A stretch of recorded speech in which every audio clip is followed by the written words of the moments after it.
The first step is to open Cetec ERP and click Production. Click Orders. Click Batch List. Click Submit. Here you can see the list of open batches.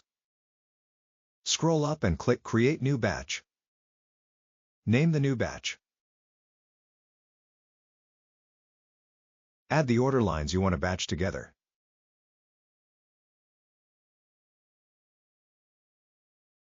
Click Create Batch. Click into the pencil icon to edit the batch. Now you are on the batch screen. To batch pick parts, click Pick Parts. This takes you to the batch pick parts screen.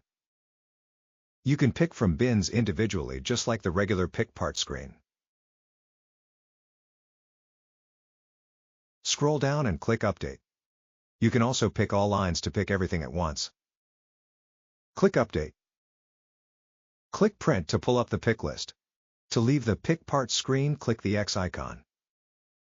This takes you back to the batch screen. Click Start Work. Once on the Start Work screen, the work orders are auto-filled ready for batch work. You can set pieces completed, build operation, and the rest of the normal Start Work actions. You can also add serials. Click Start Work.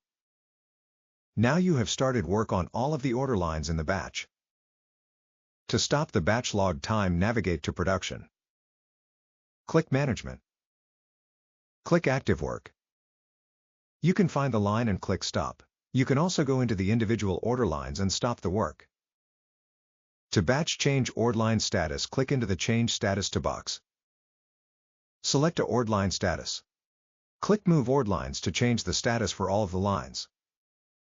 You can see the orderline status changed for all orders on the batch.